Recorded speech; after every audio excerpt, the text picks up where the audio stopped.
God bless you, beloved. This is Saida, the Lord's handmaiden of distinction, coming to you again on this truth talk with the Lord's handmaiden of distinction. I thank you so much for joining us here today.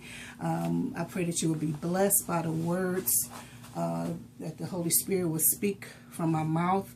As you probably saw from the title, and this is going to be a very sensitive subject. There is such a movement. I'm going to call it a movement that's going out here. You'll see it. I've seen it for the last few years out here, and it's, rest in heaven, rest in peace, all of that. And biblically, the Bible does not really tell us to pray for the dead, number one, and the Bible does not tell us that, or the people that we are saying that about, most of the time, those people are not even Christians. These are people who have lived their life, a hellish life, a life as an enemy of God, and we telling them to rest in heaven. And true, granted, for everybody, we don't know if they've made it to heaven or not, because at that last moment, they could have maybe given their life to God and made it into heaven, because the thief on the cross,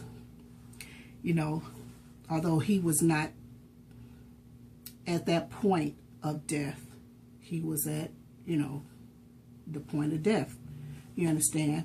But he was able to give his life to Christ. But a lot of these people that we're saying this about, I don't think they made it to heaven. I think these people are in hell, and we got to be careful. And a lot of this is being said on different platforms and whatnot.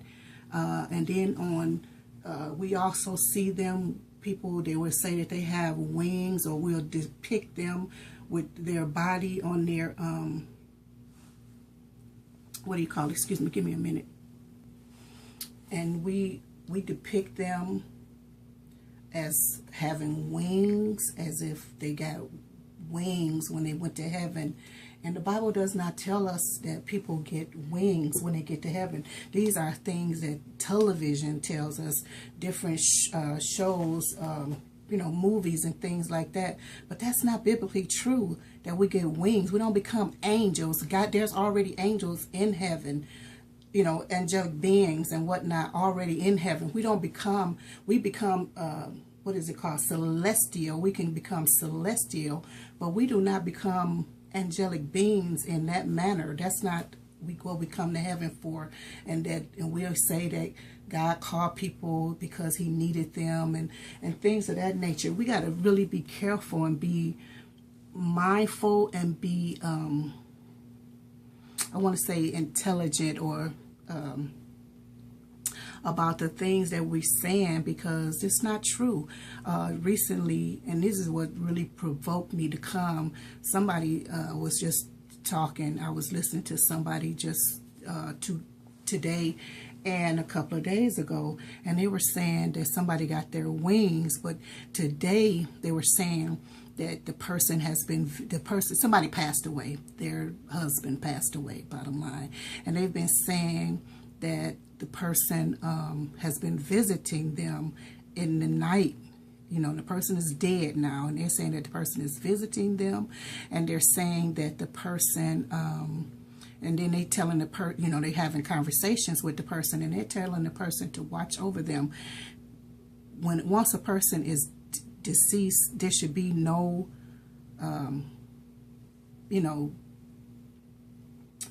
conversations and communications with the dead, number one. And also, they don't watch over us. We rely on the Lord to watch over us, and that is who watches over us and keeps us. We don't rely on anybody else to do that. And another thing that was troubling to me is that person, although, trust me, I understand, I've been through a lot of transition over the last couple of years, And it has not been easy at all. So I understand losing people. I understand death.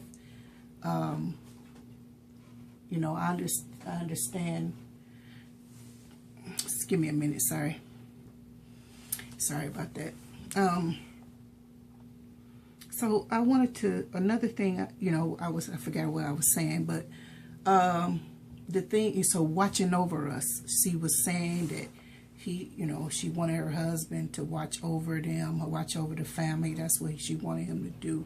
But we have to dispel those types of things. These are people not talking about this stuff in the churches, and pastors and leaders and ministers. They not saying anything about this. These things are not true. I mean, they're not biblical. Do you understand? As Christians, they are not biblical. Now, for anybody else in the flyaway land or land of make-believe, okay. But as a Christian, for you to believe such things, we're not to believe that. It's wrong. It's not right. We need the truth.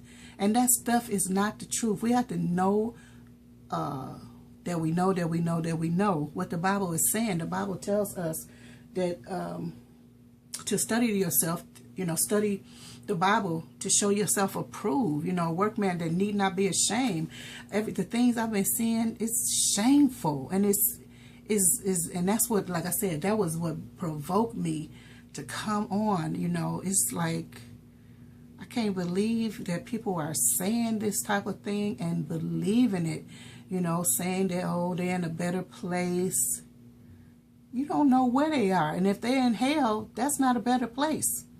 You know, we say so many things. I understand why we say it, because like I was saying, I've gone through a lot too. I've had some serious transitions, some serious trauma in the last couple of years. There's things I've never thought that I did not expect to happen. But the Lord has, you know, turned my ship around. I mean, you know, things have really, too many things to mention, but we'll get there. But the bottom line is, I just want us to really be careful what we're saying, what we're doing. I want us to break down these lies. I'm going to address them. Every lie that I hear, I'm going to address it. Every lie that the Holy Spirit has already, because he's already given me a list of things as it is. But every lie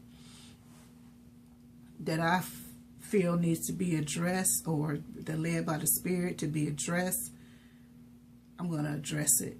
You know, and I don't care who doesn't like it, because it's not about what you like. It's the truth. The truth is bitter. It hurts, you know, but it's going to be talked about. So that's what I wanted to talk about. That rest in heaven and rest in peace movement, it's got to stop, because it's not true. You know, rest in heaven is for people who went to heaven. But even still, the Bible doesn't tell us to pray for them. And like I was getting ready to say, I understand it's a sensitive situation. It's not easy when you're going through that type of thing. But we're not to believe no lies. Because who is the father of all lies? Satan is the father of all lies. So we don't want to believe any lie. We don't want to promote any lies. We want to promote the truth. And that's what we are here to do. And this is Truth Talk with the Lord's Handmaiden of Distinction. And I thank you again for coming here and visiting our channel today. I hope you were blessed. I know I didn't really get out what I really wanted to say at this point, because I've had a couple of disruptions. But we're going to continue on this journey, and we're going to talk about it. And God bless you, and thank you so much for joining us here today. Bye-bye for now.